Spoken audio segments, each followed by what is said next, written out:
Mark asked through Facebook, let's see, what did he say here? Is delayed stomach emptying always gastroparesis? That's a kind of wide open question. It seems that way to me. I don't know anything about gastroparesis or stomach emptying. Help us out. Yeah, I would definitely be curious as to, what sparked the question.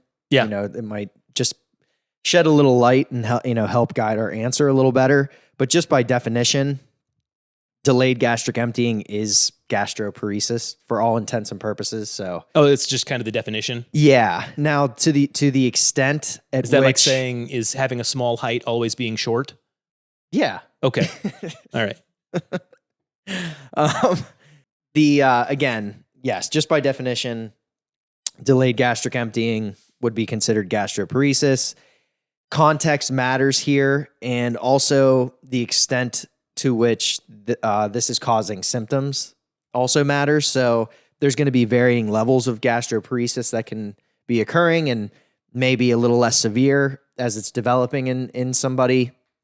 But again, the interesting spin here, and this is not necessarily where this conversation will go, but we've talked a lot about the GLP-1 agonists in which are the commonly used weight loss and diabetes medications. Yeah. One of the ways in which they work so well is by delaying gastric emptying. Okay. And so when you have it in by inducing gastroparesis? That's what it sounds like. I don't want to, God forbid, spin this the wrong way, but I just find that fascinating. So, like in my mind, somebody is taking Ozempic, they're reading about how it works, and then they read that it says it delays gastric emptying. Maybe they're a nurse, maybe they have a background in healthcare, and they're like, "Oh crap, this sounds like gastroparesis. Is this Some what's of the side happening?" effects. Yeah, like this is inducing gastroparesis. This is how this medication works. Well, I wouldn't go that far, but in discussing what actually is occurring with gastroparesis, it'll make sense as to why the GLP-1 agonists work to decrease hunger, to decrease appetite. And even early on, when you start taking a GLP-1, why you have some of the side effects that people really complain about: the nausea, the vomiting, the headache, the really intense feelings of fullness. And you're like, this sounds a little bit like gastroparesis. But again, that's not, we can try to put that in this neat little box, right? But it's a little bit too difficult. Those side effects could be coming from other mechanisms at play with the drug. So I digress there. So in direct answer to Mark's question, is delayed stomach emptying always gastroparesis? The answer is yes. Technically it is, but there are levels and variations. And then you're extrapolating from that question why he would be asking that and thinking that maybe this has something to do with it. Yeah, potentially. And again, it's fun how we can sort of tie things together. Again, we talk about GLP-1s a lot. They're all over social media. They're all over medical literature. They're in the news now. There's shortages at every pharmacy for them. So it's, again, this might only strike somebody who's extra curious medically. Right. But again, it just I thought was an interesting tie-in. Yeah, and I think so too. I'm sorry. But No, you're good. I think so too regarding the question itself is in pharmacy, I think we're so used to people asking one question, but really wanting to know something different.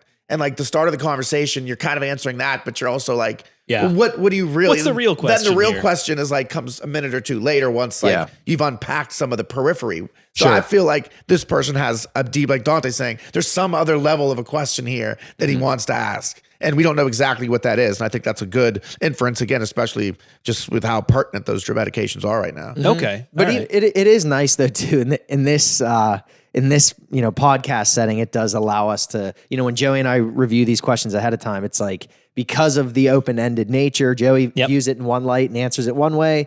Tyler looks at it another way and assumes the conversation might go here, and then I see it totally different. So it does. Yeah. It provides color for the conversation, but it does make it hard sometimes to answer somebody directly. Sure. It's like you want to understand the motivation that's behind the whole thing. Yes.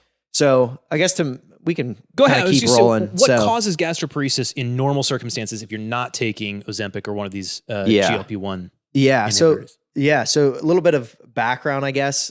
In normal conditions, peristalsis is occurring, and that's the involuntary contraction and relaxation of the smooth muscles in the GI tract. And that's ultimately what helps move food from the top to bottom, so to speak. When somebody has been determined to have GP or gastroparesis, this mechanism is slowed or weakened. Okay, so you're saying food doesn't travel down because of gravity. There's muscles literally pushing it down as you eat, and peristalsis is the slowing of that action. The peristalsis is basically just like you can just think of it as like rhythmic contractions. Okay. And it's helping to basically pack the food or the food contents together to ship it further down the gut. Yes, and make it a little bit more easy, help it more easily make it to where it's supposed to go. Okay. So ultimately what happens when this mechanism is impaired in something like gastroparesis, the food or liquid that's supposed to make it down into the small intestines gets held up, for some extra time. It's in the stomach for much longer than normal. And this buildup is what ultimately then causes somebody to maybe feel a little bit full, notice just some stomach irritation. Full? It's uncomfortable. It doesn't even really have to be a lot of food. Yeah. It's just that sensation of stuff kind of getting stuck that's often contributing to these initial side effects.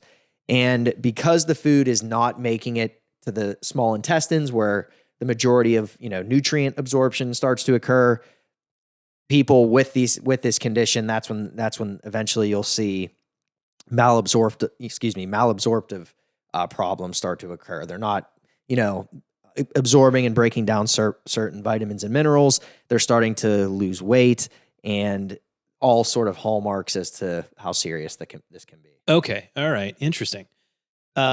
Is there anything in particular that causes this in normal circumstances that people can be aware of? Definitely. There's a fairly complicated sort of pathophysiology here, at play. There's a lot of the cases, actually most commonly, upwards of 30 to 50% of people, it's idiopathic, or, there's no kind of real hard and fast determination. We don't know what's causing it. Yeah. Okay. So that's, almost half of people that's what's underlying this. You're saying half of people that have this condition, it's idiopathic, not that 50% of the population is dealing with this. Exactly. Okay.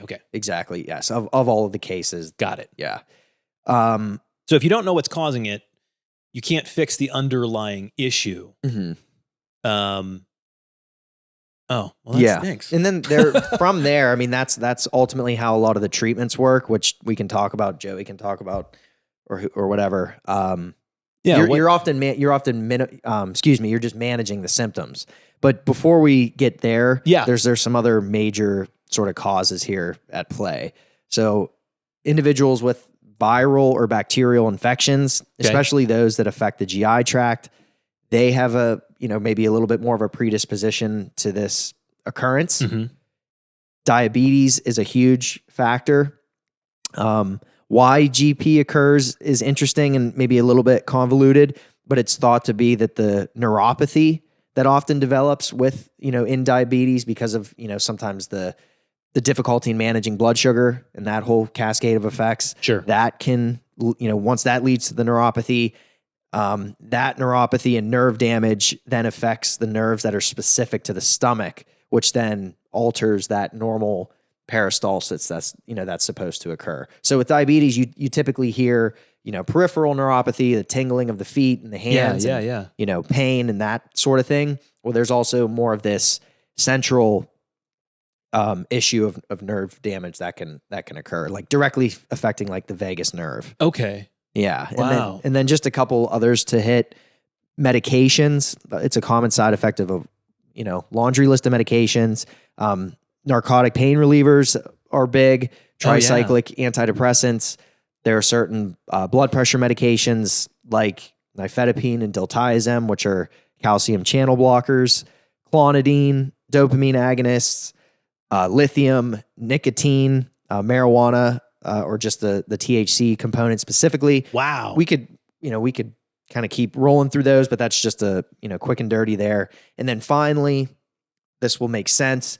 anybody who's had any sort of stomach surgery, they're at risk to this occurring because of essentially the nerve damage that can occur from kind of cutting your way through tissue in a major surgery. And then ultimately this vagal nerve damage is just impairing the way that the brain and the GI tract are communicating. Okay. Wow. Okay. So this can happen for a number of reasons. What's the solution? Is it medications? Yes. Always? So, these will speak mainly to idiopathic cases. Because we're going to assume that if you're dealing with some of these symptoms, you've analyzed some of your meds. Again, like Dante said, especially opiates and anticholinergic drugs can be anything from like Benadryl to medications used to treat overactive bladder. Wow. Anything that's kind of drying to the body can cause that. So I think that's key to analyze the medications. Then also, yes, it's linked to diabetes very strongly. But we're still talking largely about uncontrolled diabetes. Yeah. So once you get under control, hopefully, then that is something that, not that the nerve repairs, et cetera, but that hopefully you come out of that once the diabetes is controlled, whether it's type 1 or type 2. Yeah. Okay. So again, we'll speak to kind of more to the idiopathic, but also, basically if you're just in the throes of it, dealing with it. So at the most central level, some of this will sound a little obvious, but chew your food very well. The more that you can digest the food before it starts going down, then, in your mouth, saliva. Yep. So the longer you chew it, the more you physically break it down, easier on the peristalsis mechanism. So therefore you avoid foods. There are certain foods you kind of feel like you never really chew up well. And they're kind of going down in chunks, for lack of a better way. Nuts and seeds. Yeah. Popcorn, corn itself, kind of always have that outer shell that's hanging around, and even broccoli. Things that, again, just aren't chewed real well. Eat smaller, more frequent meals, 2 to 3 hours apart. You're just giving your body the best chance to move the food along, and also just, again, less at one time to prevent some of the issues that occur with the nausea, with the GERD, all those things that can occur, that real feeling of fullness, et cetera. Unfortunately, some of these things are healthy. You avoid meats, especially like beef and red meats. Okay. Yeah. Avoid fiber though, which is tough. Really? Yeah. Especially insoluble fiber. So like whole wheats, whole grains, your green leafies, carrots, those things that are insoluble that just pass. Yeah. Your body has your normal body, great for you. Yeah. Body that's not passing things well. The last thing you want is something that can't be digested. Something that's even more bulk forming. Yes. Bulk forming is a great way to put it. So soluble fibers. Hit that again. Yeah. So for a normal person, if you're not dealing with gastroparesis, eat fiber, eat insoluble fiber. Yep. That's good for you. You probably need more of that in your diet. Yes, we all do. If you are dealing with gastroparesis and stomach not emptying properly, because of medications that you're on or any number of other reasons, in that case, you might want to avoid avoid the insoluble. Soluble fiber is okay because, again, that just by the definition of the word is dissolvable in water. So your body's going through more of a normal digestion process with soluble fiber. Okay. Things like certain fruits and oats. So, don't count oats in that kind of whole grain. Oats are fine. And then also like fiber that you would mix up in water. The supplements. That's typically insoluble. Oh, is it? Okay. Yeah, it's more bulk forming. Well, there you go. So, and then again, some of this is just kind of common sense once you think about it, but pureed foods, soups, if you can eat pureed fruit, cooked vegetables, not raw vegetables, anything to make the digestion process a little easier. So oats, a very good healthy thing where you still can get some fiber. Yeah. And that's a good thing. Mashed potatoes, all those kind of things. So juices, should be fine as well. But in general, eat smaller protein portions, but especially you're really concerned about red meat. And I think, we'll get to that this more in like the supplement end, but protein shakes, though, I still think are a good thing. Yeah. That protein is pretty easily digested. It's already in liquid form versus having to break down a steak or something. Sure. And the other benefit of the daily protein shakes is you're assuming that you're cutting down on meat. You're assuming you're cutting down on food in general. Right. You're probably eating a lot less, et cetera. So getting in, one scoop of a protein shake, I think it's going to be beneficial in a lot of ways. Okay. Yeah. And there's also some things out there about the low FODMAP diet. We've talked about before. You're kind of eliminating those short chain carbs that can be difficult to digest. beans, legumes, corn, seeds, and nuts, kind of in that family. There's obviously some overlap there with what we talked about before. They can irritate the stomach a little bit, just because of their physical structure.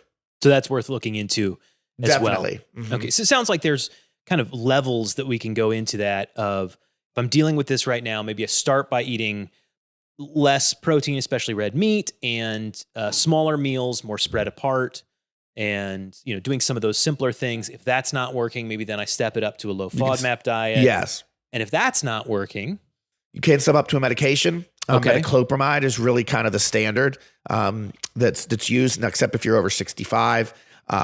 They do not recommend use. You can get some side effects from it.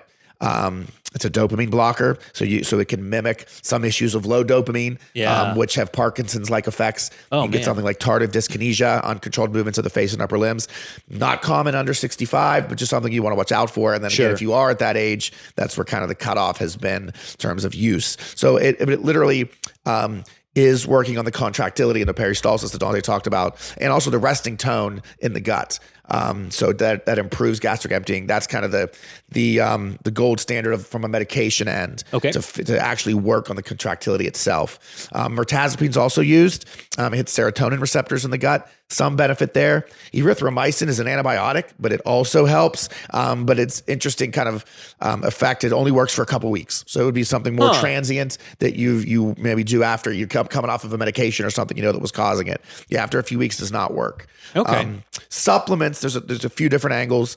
Ginger can help with the nausea. Nothing to do with the direct issue, but the side effect that's very common is nausea. So ginger can be of benefit there for sure. A multivitamin, a multimineral. Again, not treating the gastroparesis, but we're assuming you're going to have some malabsorption from what you are eating, and you're going to have more of a limited and poor diet, because of the physical limitation of gastroparesis. So it's definitely time where the importance of a multivitamin and multimineral, both, I would recommend that you'd step up to that, and the importance of that goes up.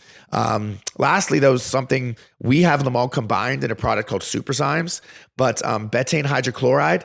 It actually is hydrochloric acid. So if you are getting a lot of acid reflux, stay away from that one. But it also includes enzymes like papain, bromelain. They're prokinetic. They aid in digestion.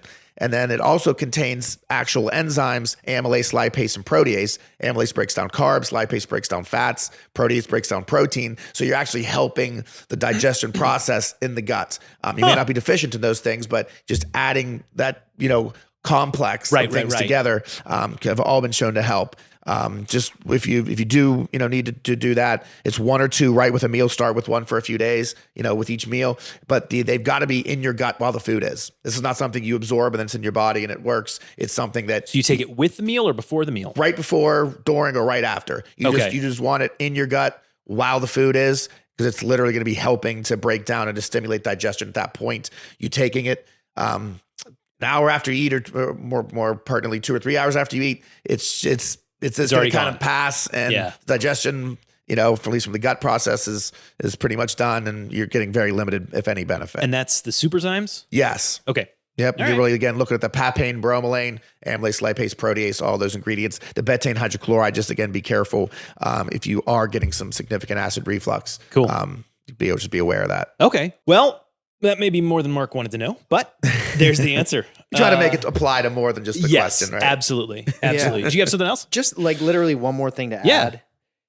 If just like as a take home for purely safety measures, like if you were noticing symptoms like this, the really increased fullness, the nausea, the vomiting, fullness after very small meals, doctors will often firstly, they're going to roll out some sort of mechanical blockage or obstruction. Yeah. And so that's critical. Like, good point. That sort of thing will mimic, gastroparesis, but it is important to know that we, ultimately you want to roll out something that's a little more life-threatening up front. Sure. Which can mimic that makes sense. These symptoms. That makes sense. All right.